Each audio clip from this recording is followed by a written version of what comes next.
अस्सलाम वालेकुम dear students.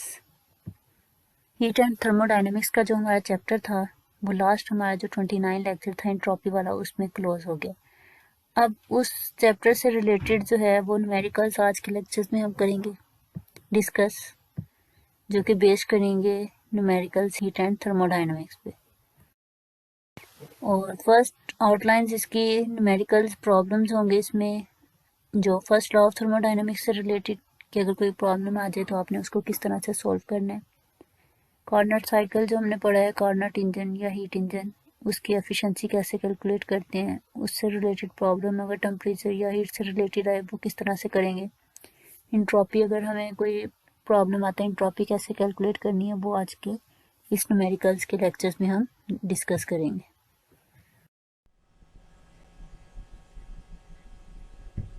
Student, first problem है हमारे पास। पहले आप इसकी स्टेटमेंट को अंडरस्टैंड करेंगे, देन आप इसको राइट अप करेंगे डाटा जो गिवन है, और फिर इसको फार्मूला यूज़ करते हुए करेंगे। The thermodynamic system undergoes a process in which its internal energy decreases by 300 joule। एक आपके पास थर्मोडाइनमिक सिस्टम है, ठीक है, उसमें जो इंटरनल एनर्जी है वो डिक्रीज हो रही है 300 जॉल।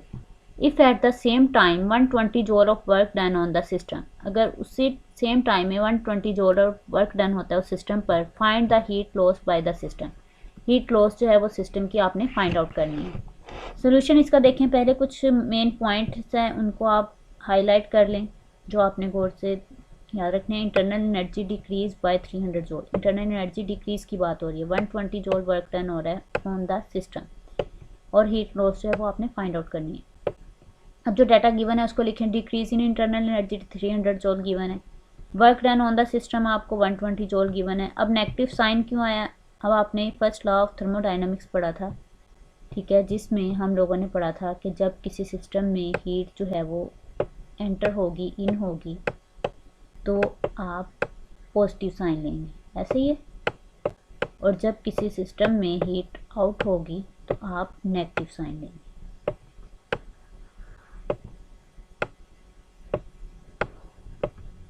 अब यहाँ पे देखें, जब हीट सिस्टम में इन होगी देन ही उसकी इंटरनल एनर्जी में चेंज आएगी। हीट इन होने से उसका टेम्परेचर इंक्रीज होगा, काइनेटिक एनर्जी इंक्रीज होगी, काइनेटिक एनर्जी इंक्रीज होने से उसकी इंटरनल एनर्जी इंक्रीज होती है। लेकिन अगर किसी सिस्टम से हीट रिजेक्ट हो रही है, ठीक है, इजेक्ट हो रही है यानी कि आउट हो रही है, तो हम नेगेटिव साइन देते हैं। ये डिक्रीज आ रही है तो इट्स मीन कि उसकी इंटरनल एनर्जी क्या होगी, डिक्रीज कर जाएगी, इसलिए यहाँ पे हम नेगेटिव 300 जोड़ लेंगे।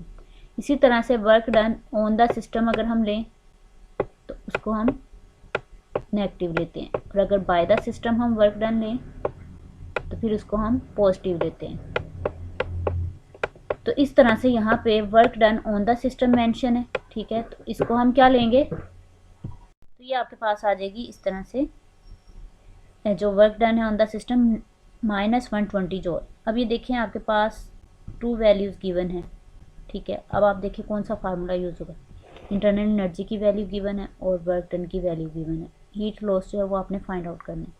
तो फर्स्ट लॉ ऑफ थर्मोडायनेमिक्स हमारे पास क्या है, by the first law of thermodynamics Q is equal to delta U plus W। अब देखिए डेल्टा U भी गिवन है, W भी गिवन है, Q आपने जो है हीट लॉस वो फाइंड आउट करनी है।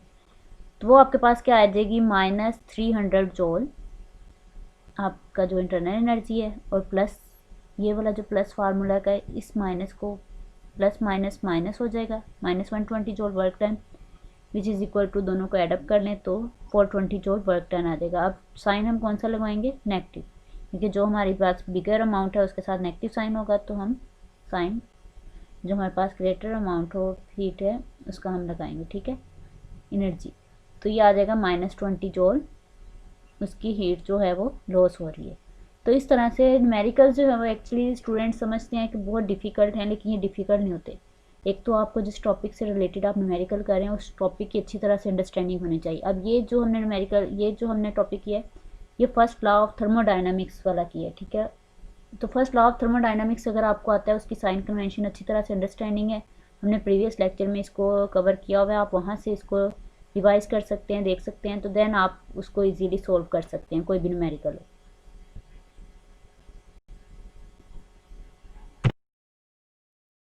नेक्स्ट देखिए हमारे पास प्रॉब्लम नंबर 2 है। इसकी भी स्टेटमेंट को पहले अंडरस्टैंड करते हैं। A mechanical engineer develops an engine, एक मैकेनिकल इंजीनियर जो है वो डेवलप करता है एक engine working between 320 degree centigrade and 27 degree centigrade and claims to have an efficiency of 52%, और वो क्लेम करता है कि इसकी एफिशिएंसी क्या है 52%। डज ही क्लेम्स करेक्टली, क्या वो सही क्लेम कर रहा है? एक्सप्लेन, इसको हमने एक्सप्लेन करना है। अब किस तरह से एक्सप्लेन करेंगे? एफिशिएंसी की बात हो रही है तो यकीनन हम एफिशिएंसी को बताना है कि वो करेक्ट क्लेम कर रहा है या नहीं। तो एफिशिएंसी वाला हम फार्मूला यूज़ करेंगे, लेकिन वो भी डिपेंड करता है कि हमें क्या चीज़ गिवन है। अगर तो आपको हीट एनर्जी की वैल्यू गिवन है कि इतने जॉल हीट एनर्जी है और इतने जॉल हीट एनर्जी है, तो आप उसकी एफिशिएंसी बताएं कि क्या इतनी होगी। लेकिन यहाँ पे आपको अगर टेम्परेचर की गिवन है, तो हमने पढ़ा था कि हीट एनर्जी जो है हीट वो प्रोपोर्शनल होती है टेम्परेचर के, तो वो फार्मूले में हम रिप्लेसमेंट कर सकते हैं Q को T के साथ। तो इस तरह से Q2 को हम T1 से रिप्लेस करते हैं और Q1 को T1 से। तो ये 300 degree centigrade it's mean temperature हमें गिवन है, तो हम टेम्परेचर वाला फार्मूला यूज़ करेंगे। लेकिन डिग्री सेंटीग्रेड में टेम्परेचर है तो इसको भी हम पहले केल्विन में कन्वर्ट करते हैं। केल्विन में कन्वर्ट करने का फार्मूला ये होता है कि आप प्लस 273 उसमें ऐड कर देते हैं। यहाँ पे ये देखें मैंने नेगेटिव में रेड कलर से इसीलिए हाईलाइट किया है कि आप 2 स्टेप्स में भी इसको कर सकते हैं और 1 स्टेप में भी कर सकते हैं। तो ये मैं एडिशन खुद से कर रही हूँ, इसको केल्विन में चेंज करने के लिए इस मैंने रेड साइन से लिख दिया कि आपको पता चल जाए कि ये हमें 327 डिग्री गिवन है और हम केल्विन में चेंज करने के लिए 273 उसमें ऐड कर रहे हैं। तो ये 600 केल्विन आ जाएगा आपके पास temperature of the source. Next हमारे पास है टेम्परेचर ऑफ द सिंक।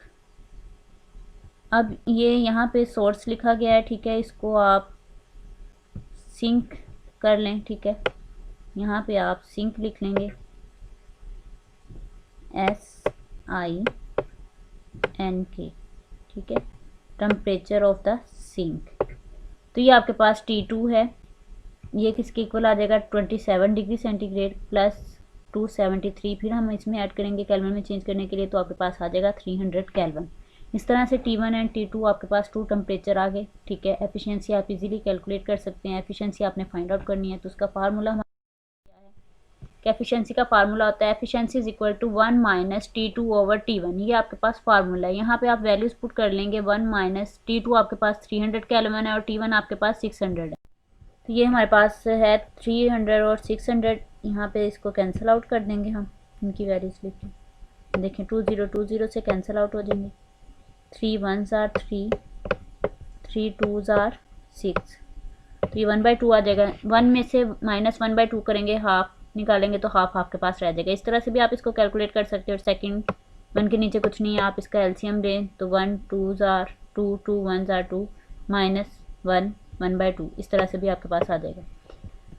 और जब भी हम एफिशिएंसी कैलकुलेट करेंगे तो हम परसेंटेज एफिशिएंसी कैलकुलेट करेंगे। तो परसेंटेज एफिशिएंसी के लिए हम इसको क्या करते हैं 100 से मल्टीप्लाई कर देते हैं। तो ये आपके पास 2 1s are 2, 2 5s are 10 and 0 आपके पास इस तरह से आ जाएगा। ये आ जाएगा 50% एफिशिएंसी। तो अब वो उसने क्लेम किया था कि 52% एफिशिएंसी, इट्स मीन कि वो करेक्ट नहीं है। Thus efficiency is 50% and hence the claim of 52% is not correct. कि जो उसने कहा था इस तरह से हम कैलकुलेट फार्मूला से कैलकुलेट करके बता सकते हैं कि उसका क्लेम करेक्ट था या नहीं। तो इस तरह से हमने देखा कि उसका क्लेम जो है वो करेक्ट नहीं है, यानी कि वो 52% का आया था, लेकिन हमारे पास जो आई है वो 50% आई है।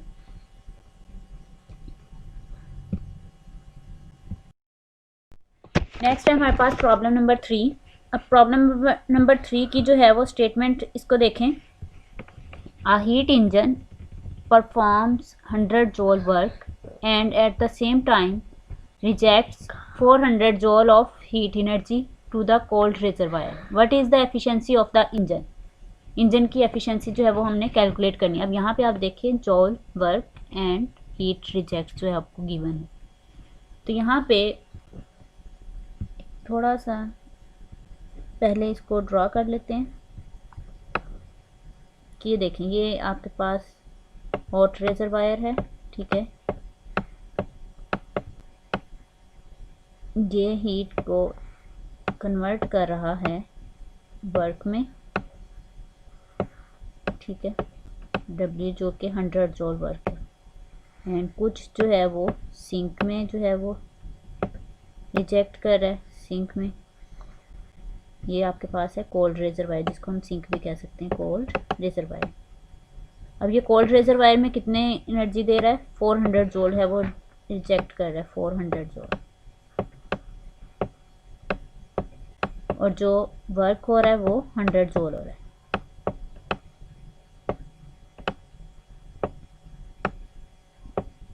अब देखें इजेक्ट जो हीट कर रहा है, अब कुछ उसके पास कुछ ना कुछ हीट होगी तो उसको कन्वर्ट कर रहा है वर्क में और कोल्ड रेजरवायर में इजेक्ट कर रहा है। अब इसका मतलब है कि इसके पास कुछ ना कुछ हीट होगी, उसको हम Q1 कहेंगे, ठीक है। वो अभी हम कैलकुलेट करेंगे। और जो इसकी जो इजेक्ट कर रहा है हीट कोल्ड रेजरवायर में, वो आपके पास कितनी है, Q2, वो है 400 जूल। अब आप देखें यहाँ पे एफिशिएंसी का फार्मूला हम आउटपुट ओवर इनपुट वाला यूज़ करेंगे, यानी कि वर्क हमें गिवन है जो कि हमें आउटपुट मिल रही है, और इनपुट हमें फाइंड आउट करनी पड़ेगी यहाँ पे, क्योंकि इनपुट की वैल्यू नहीं गिवन, हमें आउटपुट की वैल्यू दी गई है और Q2 की वैल्यू दी गई है। और हमें पता है कि जो हमारे पास W होता है वो इक्वल होता है Q1 माइनस Q2 के। तो यहाँ से हम Q1 की वैल्यू जो है वो कैलकुलेट कर लेंगे। तो यहाँ पे आप ये देखें जो आपके पास है हीट रिजेक्टेड, ये यहाँ से गलती से हो गया, ठीक है, इसको रिमूव कर देते हैं हम। हीट रिजेक्टेड जो है वो Q2 है, वो किसके इक्वल गिवन है, 400 जूल के। और जो आपके पास एफिशिएंसी है वो आपने कैलकुलेट करनी है। आप एक तो ये फार्मूला से डायरेक्ट भी अंदाज़ा लगा सकते हैं कि Q1 आपके पास कितनी होगी, जो हॉट रेजरवायर के पास एनर्जी। अब देखिए 100 जूल उसने वर्क किया, 400 यहाँ पे इजेक्ट की, तो आपके पास 100 और 400 500 है। तो ऑलमोस्ट 500 के राउंड अबाउट आप देख सकते हैं। वैसे फिजिकली आप इसको एक्सपीरियंस कर सकते हैं, लेकिन आप मैथमेटिकली इसकी जो है वो वैल्यू फाइंड आउट करेंगे तो वो आपके पास कितनी आएगी, efficiency is equal to work, यानी कि आउटपुट ओवर इनपुट। इनपुट आपके पास Q1 है हीट, लेकिन एफिशिएंसी हम तभी कैलकुलेट करेंगे जब हमारे पास इनपुट की वैल्यू आएगी Q1 की। इसलिए हम पहले Q1 की वैल्यू फाइंड आउट करेंगे फार्मूला से, Q1 माइनस Q2 से। अब Q2 की वैल्यू 400 जूल गिवन है और Q1 की वैल्यू आपके पास 100 जूल गिवन है, तो इसकी हम Q1 की जो है वो निकाल लेंगे यहाँ से। तो फार्मूला आप देखें W is equal to Q1 minus Q2 है। तो Q1 फाइंड आउट करनी है, इसको इस साइड पे रहने दे, Q2 इधर सब्ट्रैक्ट हो रहा है, दूसरी साइड पे जाके क्या हो जाएगा, ऐड। तो W प्लस Q2, तो ये जूल 100 जूल वर्क था आपके पास और Q2 आपके पास 400 जूल है। तो ये आपके पास इस तरह से Q1 की वैल्यू क्या आ जाएगी, 500 जूल। दोनों को ऐड कर लेंगे। तो एफिशिएंसी का अब हमारे पास क्या फार्मूला था, आउटपुट ओवर इनपुट। आउटपुट आपके पास 100 जूल वर्क आ रहा है और इनपुट आपके पास जो हीट एनर्जी है Q1 वो आपके पास 500 जूल आपने फाइंड आउट की। तो ये 100 डिवाइडेड बाय 500, तो ये आपके पास इस तरह से होगा, ये दोनों ज़ीरो कैंसिल आउट हो जाएंगे, तो ये 1/5 आपके पास आ जाएगा। लेकिन मैंने आपको पहले भी बताया कि जब भी हम एफिशिएंसी कैलकुलेट करेंगे, परसेंटेज एफिशिएंसी निकालेंगे, तो हम इसको 100 से मल्टीप्लाई कर देंगे। तो जब 100 से मल्टीप्लाई करेंगे तो ये 5 1s आर 5, 5 2s आर 10 और 0 साथ में आ जाएगा। तो ये 20% एफिशिएंसी आपके पास आ जाएगी हीट इंजन की, जो कि हमने कैलकुलेट की, जो उन्होंने पूछा था कि एफिशिएंसी इस हीट इंजन की क्या होगी। यहाँ पे देखें नेक्स्ट आप लोगों के पास है प्रॉब्लम नंबर 4। स्टेटमेंट इसकी है, a steam engine has a boiler that operates at 400 kelvin. एक बॉयलर किया जा रहा है स्टीम इंजन के थ्रू, वो ऑपरेट्स कर रहा है 450 केल्विन के लिए। The heat changes water to steam, heat change हो रही है वाटर से स्टीम में, विच ड्राइव्स द पिस्टन, जो कि पिस्टन को ड्राइव करती है, ठीक है। The exhaust temperature of the outside air is about 300 kelvin, जो बाहर के आउटसाइड का टेम्परेचर है वो 300 kelvin. What is the maximum efficiency of this steam engine, इस स्टीम इंजन की मैक्सिमम एफिशिएंसी क्या होगी। अब देखें जो टेम्परेचर ऑफ द सोर्स है T1 वो आपको गिवन है 450 केल्विन, ठीक है। इसी तरह से जो टेम्परेचर ऑफ द सिंक आप कह सकते हैं या कोल्ड रेजरवायर कह सकते हैं, यहाँ पे आप इसको कैंसिल आउट कर दें, सोर्स को यहाँ पे कोल्ड रेजरवायर लिख लें या फिर सिंक लिख लें, क्योंकि जो हमारे सराउंडिंग का है उस बॉयलर जो स्टीम इंजन है उसके बाहर की जो सराउंडिंग का टेम्परेचर है वो उसने कहा है outside the air is about 300 kelvin. दो टेम्परेचर आपको गिवन है, T1 केल्विन में। अब देखिए ये पहले से ही ऑलरेडी हमें केल्विन में गिवन है, तो इसको हमें केल्विन में कन्वर्ट नहीं करना पड़ेगा। लेकिन अगर डिग्री सेंटीग्रेड में गिवन होता फिर आप उसको केल्विन में कन्वर्ट करके देन फार्मूला में इंपोर्ट करके आपने सॉल्व करना है। प्रॉब्लम तभी आती है न्यूमेरिकल्स के आंसर डिफरेंट आते हैं स्टूडेंट्स के, जब वो यूनिट्स की कन्वर्जन नहीं करते।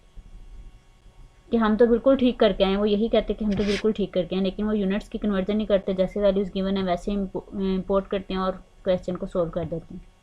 तो इसलिए ज़रूरी है कि आप पहले देखें कि आपको टेम्परेचर जो है आप केल्विन में यूज़ करते हैं, तो डिग्री सेंटीग्रेड में तो गिवन नहीं, उसको आप केल्विन में चेंज कर लें। इसी तरह से ग्राम्स को किलोग्राम्स में कन्वर्ट करना होता है, बेसिक यूनिट्स किलोग्राम होता है।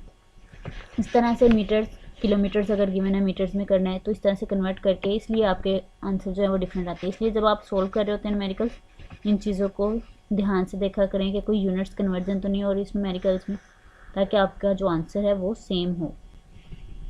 What is the maximum efficiency of the steam engine? Efficiency हमने कैलकुलेट करनी है। अब देखिए T1 आपको 450 केल्विन गिवन है, T2 300 केल्विन, एफिशिएंसी आपने कैलकुलेट करनी है। तो एफिशिएंसी का हमारे पास फार्मूला है 1 - T2/T1, T2/T1। तो ये 1 - T1 आपके पास, T2 आपके पास है 300 केल्विन और T1 आपके पास है 450 केल्विन। तो यहाँ पे इसका आप एलसीएम लेके कर लें, डायरेक्टली भी आप कर सकते हैं, ठीक है। डायरेक्टली आप किस तरह से कर सकते हैं कि 0 0 से माइनस कर देंगे आपके पास, ठीक है। तो ये 15 का अगर टेबल पढ़े, 15 1s are 15, 15 2s are 30, ठीक है। और इसी तरह से 15 4 आवर्स, 15 3s are 45, ठीक है। तो इस तरह से भी आप इसको कैलकुलेट कर सकते हैं, या 450 आप डायरेक्ट एलसीएम ले लें दोनों का, ठीक है। ये 1 है, फिर 1 में से आपको माइनस करना पड़ेगा, तो ये आ जाएगा 450 - 300। तो 450 में से 300 निकालेंगे, आपके पास आ जाएगा 150/450। तो यहाँ पे आप वहाँ पे करने की बजाय यहाँ पे भी आप कर सकते हैं 0 0 से कैंसिल। तो 15 1 आर 15, 15 3s आर 45। तो ये आ जाएगा आपके पास 1/3। लेकिन मैंने आपको बताया कि जब भी हम एफिशिएंसी करेंगे तो उसको परसेंटेज एफिशिएंसी लेंगे, तो परसेंटेज के लिए हम इसको 100 से मल्टीप्लाई कर देंगे, तो ये आपके पास आ जाएगा 0.33 मल्टीप्लाई बाय 100, ठीक है। तो ये आपके पास आ जाएगा 33% efficiency of the steam engine. तो इस तरह से आप एफिशिएंसी जो है वो कैलकुलेट कर सकते हैं किसी भी इंजन की।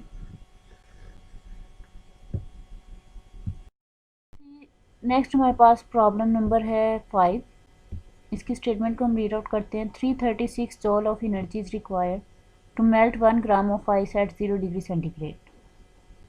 What is the change in entropy of 30 gram of water at 0 degree centigrade? कि हमने फाइंड क्या करना है, what is the change in entropy? What is the change in entropy? 30 gram of water at 0 degree centigrade as it is changed to ice at 0 degree centigrade by the refrigerator। कि पहले हमें इतनी energy required है ice को melt करने के लिए 0 degree centigrade पर, उसकी चेंज इन एंट्रोपी क्या होगी अगर हम 30 ग्राम ऑफ वाटर को 0 डिग्री सेंटीग्रेड पर ही आइस में चेंज करें। तो इसको हमने देखना है। यहाँ पर जो मैं डाटा गिवन है हम सबसे पहले उसको राइट अप कर लेंगे। Heat of fusion of ice हमें गिवन है, हीट ऑफ फ्यूजन है यानी कि आइस को मेल्ट करना है हमने, उसके लिए जो एनर्जी है वो 336 जॉल है। और कितने ग्राम आइस को कन्वर्ट करना है हमने, 1 ग्राम। तो 336 जॉल ओवर 1 ग्राम जो आपके पास आ जाएगी। यहाँ पे 1 मेंशन किया, जस्ट ग्राम लिख दिया, इसका मतलब भी कि 1 ग्राम है। तो यहाँ पे 336 आ गया। अब ये ओवर 1 ग्राम है आइस, ठीक है। तो अब ये जो 1 ग्राम है इसको हमने कन्वर्ट करना है किलोग्राम्स में। किलोग्राम्स में कन्वर्ट करने के लिए हम 1 ग्राम को 1000 पे डिवाइड कर देंगे। तो जब हम 1 ग्राम को 1000 पर डिवाइड करेंगे, ये देखें आप, यहाँ पे 1 ग्राम है, 1000 पे डिवाइड कर देंगे। ये 336 जॉल के डिवीजन में है आपके पास 1 ग्राम। तो इस तरह से ये 1000 पे हमने डिवाइड कर दिया। तो फिर अब आपके पास ये देखें 1000 जब डिवीजन में है, डिवीजन की डिवीजन में है, तो ये 10⁻⁴ ऊपर जाके यहाँ पे जब इसके साथ 1 ग्राम के साथ जाएगा तो ये आ जाएगा 10⁻⁻3। फिर जब इसको 1 ग्राम मल्टीप्लाई बाय 10⁻3, फिर जब इसको ऊपर इसके साथ लेके जाएंगे तो वो बन जाएगा 336 मल्टीप्लाई बाय 10⁻3, यानी कि जो नेगेटिव साइन होगा वो प्लस में चेंज हो जाएगा। तो यहाँ पर ये आपके पास इस तरह से आ जाएगा। अब देखें नेक्स्ट हमारे पास जो है वो है हमारे पास mass of the water m which is equal to 30 gram. 30 gram water है जिसको हमने कन्वर्ट करना है आइस में। तो पहले इसके ग्राम्स के यूनिट्स को हम किलोग्राम्स में चेंज करेंगे। अब यहाँ पे देखें 30 के साथ ही ग्राम लिखा है, ठीक है। तो ग्राम को हमने 1000 से डिवाइड करेंगे यहाँ पर भी कन्वर्ट करने के लिए। यहाँ पे 30 डिवाइडेड बाय 1000, ठीक है। तो ये जब मल्टीप्लाई हो जाएगा इसके साथ तो ये आ जाएगा, ये जब ऊपर लेके जाएंगे तो 10⁻³ बन जाएगी। ये डिवीजन की डिवीजन में था इसलिए ये पॉजिटिव होगा ऊपर जाके, तो ये डिवीजन में है तो ये साथ में आ जाएगा -3 किलोग्राम। तो इस तरह से टेम्परेचर ऑफ वाटर हमें 0 डिग्री सेंटीग्रेड गिवन है, उसको केल्विन में हम चेंज करेंगे तो 273 हम उसमें ऐड करेंगे, 273 केल्विन आ जाएगा। चेंज इन एंट्रोपी हमने फाइंड आउट करनी है। तो इस तरह से ये जो है हमारे पास न्यूमेरिकल्स है, एंट्रोपी को किस तरह से फाइंड आउट करना है। तो पहले हम एंट्रोपी का हमारे पास फार्मूला होता है S = ΔQ/ΔT, delta S = ΔQ/T। तो डेल्टा क्यू एक्चुअली में हमने फाइंड आउट करना है। वो हमें कहाँ से मिलेगा, जो हमें एनर्जी गिवन है और मास ऑफ द वाटर गिवन है वहाँ से हमें वो मिलेगा, इनको मल्टीप्लाई करके मास को उस फ्यूजन हीट की जो एनर्जी है उसके साथ। अब नेक्स्ट न्यूमेरिकल्स कोई भी स्टूडेंट्स मुश्किल नहीं होता, ठीक है। मुश्किल तब आती है जब आप लोगों का या फिर आप लोगों का आंसर सेम नहीं आता कि आप कर रहे हैं, आपका आंसर वो नहीं आ रहा, जब आप कन्वर्जेंस नहीं करते यूनिट्स की। तो इसलिए जब भी आपको न्यूमेरिकल्स करें उसमें ये देखें कि कन्वर्जन यूनिट्स की हो रही है। और सिंपली एक बात याद रखें कि जो भी यूनिट्स हैं मोस्टली हम उनको बेस यूनिट्स में चेंज करते हैं। जो हमारे पास बेसिक यूनिट्स होते हैं उनमें कन्वर्ट करके देन हम न्यूमेरिकल को सॉल्व करते हैं। यानी कि जैसे ग्राम है, किलोग्राम हमारे पास बेसिक यूनिट्स होता है मैथ्स का, ठीक है। तो हम किलोग्राम में ही इसको चेंज करके करेंगे। इसी तरह से टेम्परेचर को केल्विन में चेंज करके, इसी तरह से सेंटीमीटर्स जो है मीटर हमारे पास बेस यूनिट्स में आता है तो मीटर में कन्वर्ट करके हम करते हैं।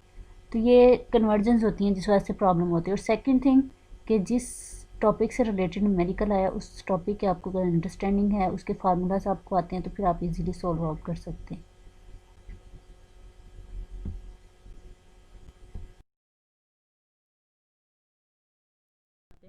हीट एनर्जी रिमूव जो है वो डेल्टा क्यू वो किसकी इक्वल आ जाएगी, रिमूव हो रही है हीट एनर्जी तो माइनस का साइन, ठीक है। तो -mHF।